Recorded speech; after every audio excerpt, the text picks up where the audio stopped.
Hello there again. I was going to try this idea for a live stream. I've noticed the title of the live stream is Cognitive Conjecture.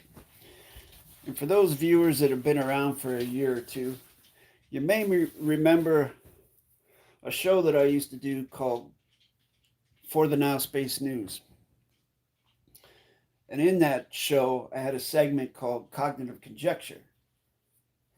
And I would talk about like a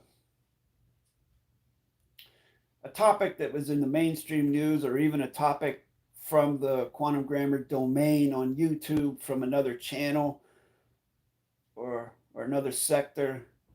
And then I would basically dissect it through the lens of correct sentence structure, communication, PARSE, syntax, grammar, and logic, and all that stuff. And so I thought, well, why not make a live stream having to do with that? Because I find that mostly in live streams, I've tried all different manner of ways to get people to participate and ask grammar questions, or ask any questions at all, really. And while I do get a fair amount of viewers in the context of my channel, I don't get very many grammar questions. I don't know if people are just shy or what, but I do know people like to talk about conspiracy theories and their take on what's going on in the world today, different theories and whatever, however you want to say it. And so that's what this would be about. Cognitive conjecture would be talking about those types of topics. No matter what they are, nothing is off limits because it's conjecture. I don't know if you out there know what conjecture means. You could, of course, parse it. I mean conjecture in the modern sense of the term.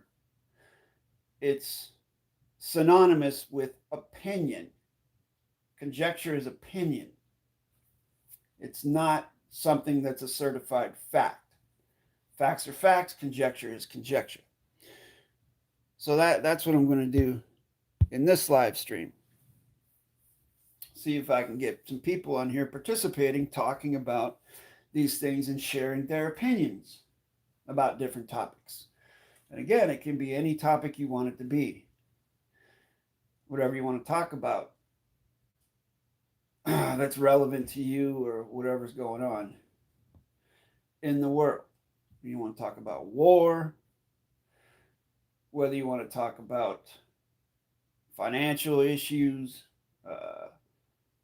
court issues, housing issues, homelessness, just about anything, real estate, all sorts of stuff. Anything goes pretty much. And anyways, that's the aim of it, to see if we can get people participating.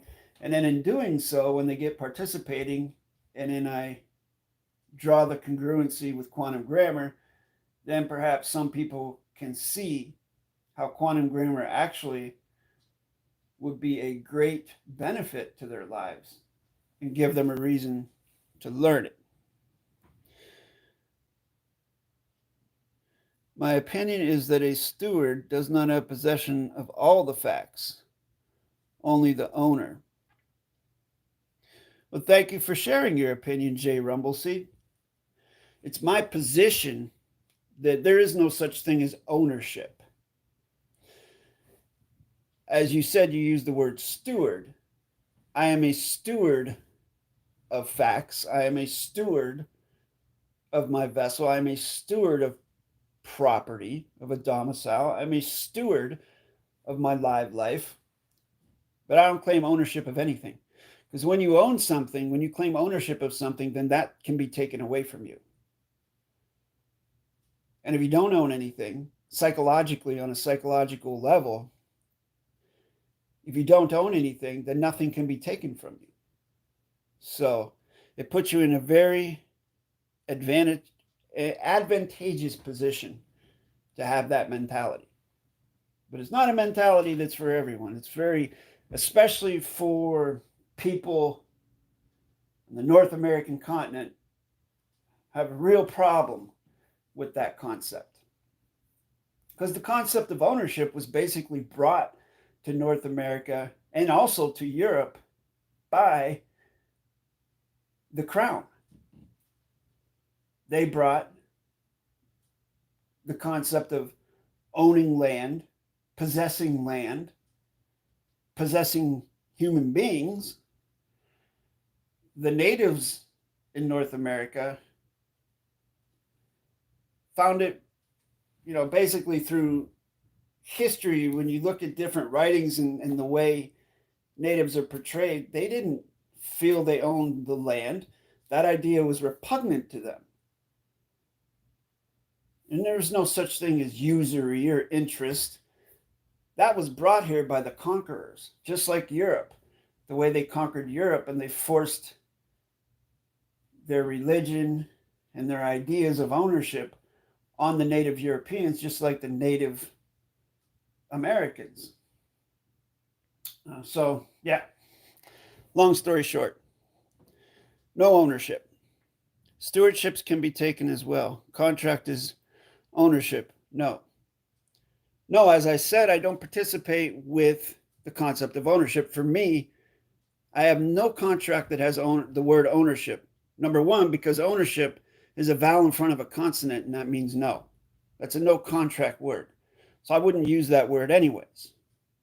I don't know what your closure is on correct sentence structure, communication, parse, syntax, grammar, J. Rumbleseed, but a vowel in front of a consonant at the beginning of a word is a particle of negation. O is a vowel, W is a consonant. So that means no. So that would not be used in a correct sentence structure contract if you're actually using correct sentence structure, communication, parse, syntax, grammar. As I said, it's a fiction term.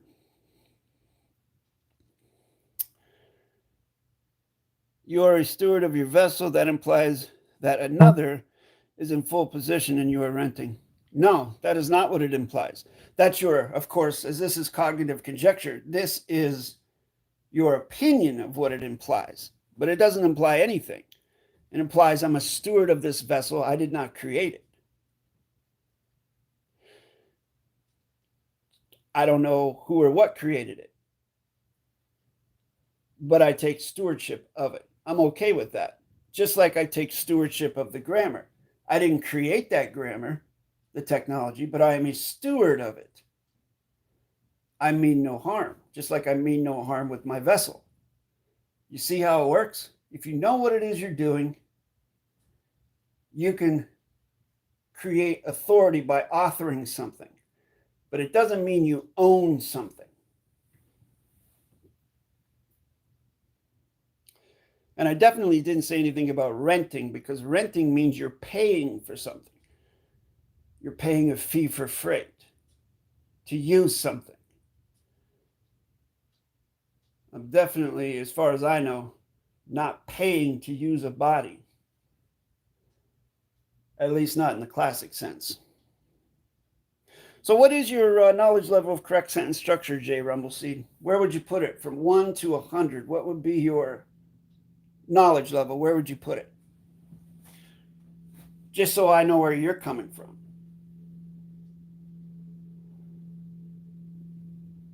Are you not paying for use? Food, water, yes. 80. Awesome. So would you please give me a demonstration of a correct sentence structure?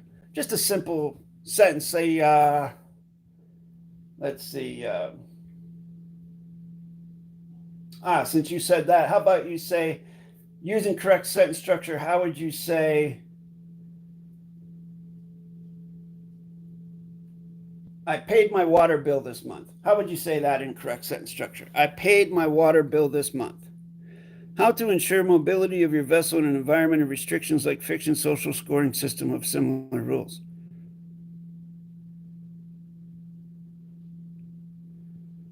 Well, the way you ensure that would be through your knowledge gens and going out and doing it. There is no real surety. You just have to go out and do it. If it works, it works. If it doesn't, it doesn't. I, so far, have not been restricted. There's no surety that I won't be restricted tomorrow. It's a day-by-day thing.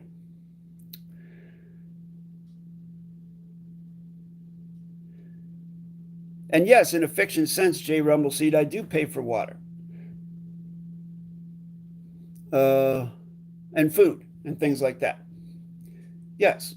But what does that have to do with what I was talking about as far as stewardship? Not sure. For the bill of the lading of the claimant is with the payment of the duty. Where's the authority of your sentence, J. Rumbleseed? I see a particle of negation in lading with the ing. So you were good up until the end there, and there's no full stop there. So the quick way to fix that would be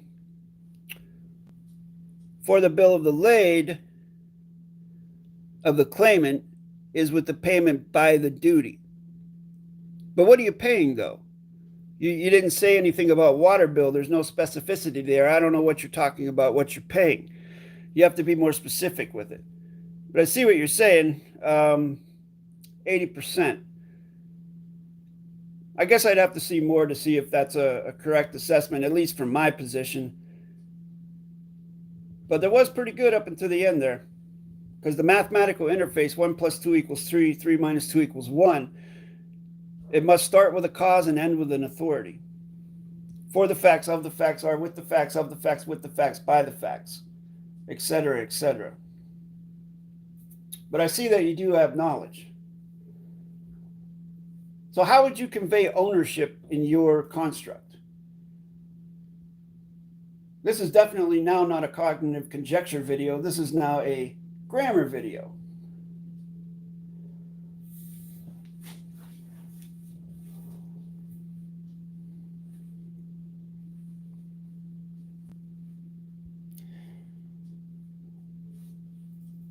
So you would need to put in the details of the water bill.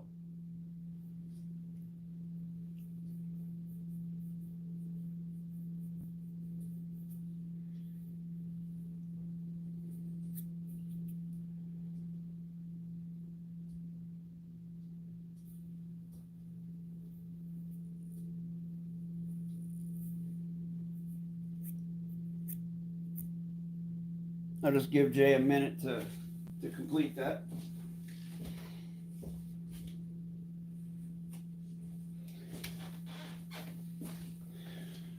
Well, I'm getting a phone call.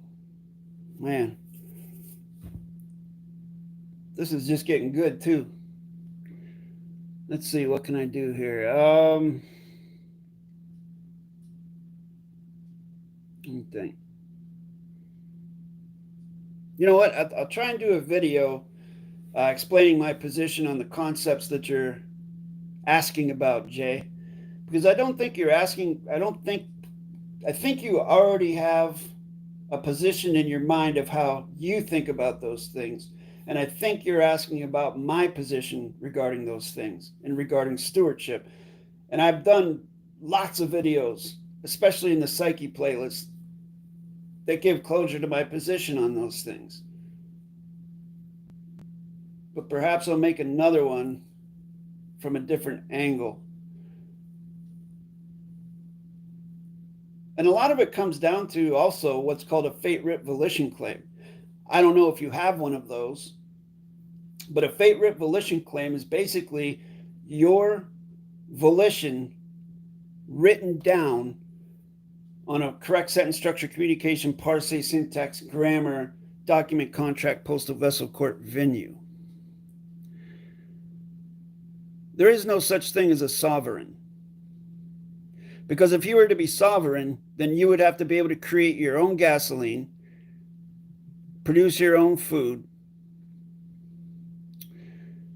own your own, not own, but have your own land where no one else can mess with you, have your own electricity, have your own money source. You wouldn't use someone else's money, only your own you would create. So there isn't no such thing as a sovereign, a true sovereign in that sense of the word. I don't know what CDBC is. I've seen people claim spiritual sovereignty. That makes complete sense to me. But like literal sovereignty in this world does not exist. All right, I do got to go. I apologize. This is really turning into a good one. So hopefully we can get everybody back here at some point the next time I go live. Thank you, everybody, for joining. And I'll try to pick this up at a different time.